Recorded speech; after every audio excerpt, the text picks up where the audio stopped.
Penuntun Saat Teduh Sinode Gereja Kristen Jakarta, Rabu 16 Desember 2020. Pejuang Kristus yang kuat, bagian kedua.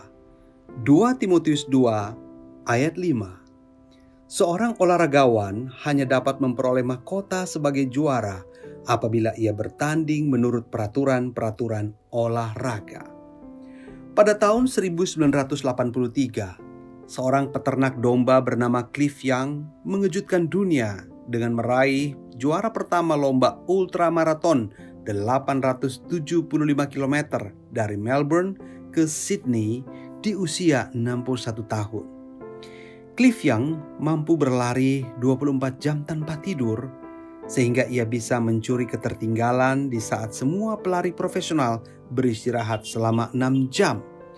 Saat ditanya apa rahasianya, olahragawan ini berkata bahwa sejak muda ia sudah berlari mengumpulkan 2.000 ekor domba orang tuanya. Setiap hari ia berlomba dengan kesulitan hidup karena keluarganya tak sanggup membeli kuda untuk menggembalakan domba. Olahragawan tidak akan memperoleh mahkota sebagai juara jika dia tidak berlatih dengan sungguh-sungguh.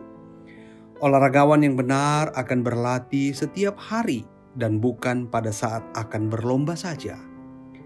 Jika dia berlatih pada saat akan menghadapi perlombaan saja, maka ia sedang mempersiapkan kekalahannya. Untuk itu diperlukan yang disebut dengan kedisiplinan. Kedisiplinan dalam berlatih akan memacu keterampilan dan kekuatan sang olahragawan sehingga dapat bersaing dengan ketat pada saat pertandingan. Kedisiplinan dalam berlatih juga akan meningkatkan stamina dalam bertanding. Hal ini serupa dalam kerohanian.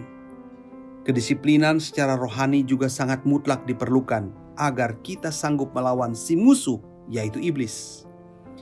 Ketika kita bermalas-malasan dalam membaca firman Tuhan, doa pribadi, mengikuti ibadah atau persekutuan, dan lainnya, maka kekuatan tubuh rohani kita akan melemah.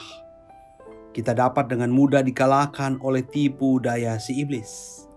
Tetapi ketika kita melatih tubuh rohani kita dengan rutin dan disiplin setiap hari, maka tubuh rohani kita akan semakin kuat, semakin tangguh, semakin besar, dan semakin tangkas dalam menghadapi pergumulan atau jebakan iblis di hidup ini. Saudaraku, apapun persoalan yang sedang merintangi hidup kita saat ini, jadikanlah itu sebagai sebuah perlombaan yang bermanfaat untuk menguji ketangguhan iman kita, tapi sekaligus juga menjadi medan latih untuk mempersiapkan perlombaan-perlombaan besar pada masa-masa yang akan datang. Perlombaan masa depan itu bisa saja berupa ujian iman atau sebuah masa kesukaran yang lebih besar. Kristus telah memberikan contoh bagaimana cara ia menghadapi masa kesukaran besar berkaliber edisi Jumat Agung dengan membiasakan diri menghadapi tantangan-tantangan di kesehariannya. Persoalan hidup yang menerpa tak akan melemahkan, tapi menguatkan orang percaya yang selalu melihat pergumulan sebagai alat latihan iman. Tuhan Yesus memberkati.